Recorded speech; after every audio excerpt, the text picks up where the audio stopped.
All right, let's dive in. Today, we're unpacking a really incredible origin story, how one of the world's major faiths began not with a bang, but with a whisper, shared among a tiny secret group. So think about it for a second.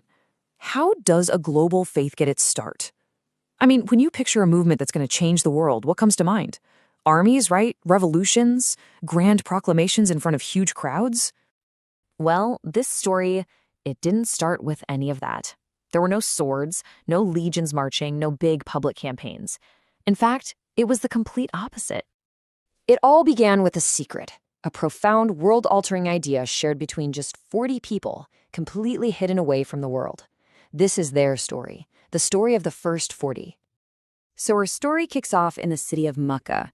The sources paint this picture of a busy trade hub, but also a place that was, well, spiritually asleep, a place dominated by idol worship. And the way this moment is described is just so dramatic. It's framed as more than just a historical event. It's presented as this huge, pivotal moment in human history, a light literally piercing through the darkness. That light first appeared in a place called the Cave of Hira. The Prophet Muhammad was there meditating in solitude when he's said to have received the very first words of the Quran from the angel Gabriel. It was such an overwhelming experience that it left him trembling and sent him rushing down the mountain. Now, when you have a message of that magnitude, who do you tell first? This wasn't something you just announced to the world. It was a deeply personal revelation, and it was first shared with a very small, very trusted inner circle. The very first person to hear about it and the first person to believe was his wife, Khadija. And her reaction, it wasn't fear or doubt, it was immediate comfort, immediate validation. Her words really became the first pillar of support for his entire mission. Right after Khadija came Ali, who was the Prophet's young cousin. He was only 10 years old at the time, making him the first child to accept the faith. And then he was followed by the Prophet's closest friend, Abu Bakr, a man whose trust and loyalty would become legendary. And this is where we get a really key insight into how this whole movement grew. It wasn't through mass preaching. It was through trusted social networks. Abu Bakr, a well-respected merchant, brought the message to his own circle of friends, and one by one they joined. It's such a powerful lesson in how change can spread organically, just through personal connections. So this brings us to the next really crucial phase. For years, this new community couldn't operate out in the open. It had to grow in the shadows, totally hidden from the powerful establishment in Mecca. And this wasn't just a short period. We're talking 3 long years. For 3 years, the faith was shared person to person, in this careful, deliberate strategy of slow, quiet growth. It was a real test of patience and conviction. Their meeting place was a house called Dar-il-Arqam.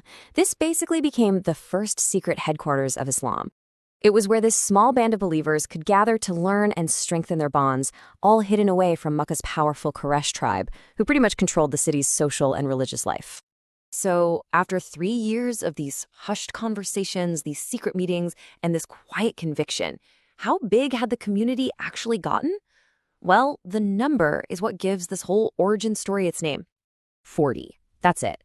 After 3 full years, the entire Muslim community was made up of about 40 people. This wasn't a wave, it was a ripple. I mean, think about that for a second. Put it in context. 40 believers in a city of thousands. A city whose entire economy and social structure was built on the very idol worship this new faith was rejecting. They were incredibly small and incredibly vulnerable. But eventually, a secret like that can't be kept forever. As the message started to leak out, the powerful Quraysh tribe, the leaders of Mecca, began to see this tiny group as a huge threat. And their reaction was swift, and it was brutal. The powerful ones were threatened with financial ruin.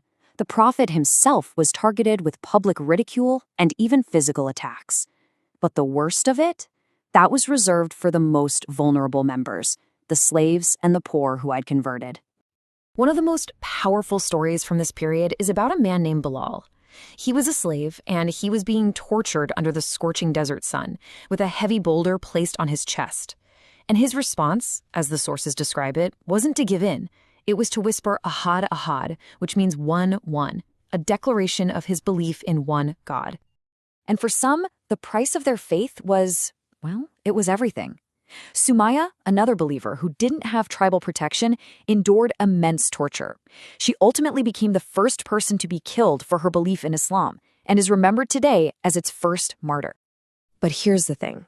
Despite all the persecution, the community didn't break. And after 3 years of secrecy and suffering, a huge shift was about to happen. The time for hiding was coming to an end. A new revelation came down, and it instructed the prophet to take the message public. That whisper that started in a cave, the one that was nurtured in a secret house, was now supposed to become a public proclamation, no matter what the consequences were. You know, the legacy of these first 40 believers became the very bedrock of the faith. Their actions established the core values. You have the comfort of Khadija, the courage of young Ali, the unwavering loyalty of Abu Bakr, and the incredible steadfastness of Bilal under torture. These weren't just individuals. They became the embodiment of the principles that would carry the message forward. And that really brings us to our final question. This whole story suggests that it isn't wealth or weapons that change the world.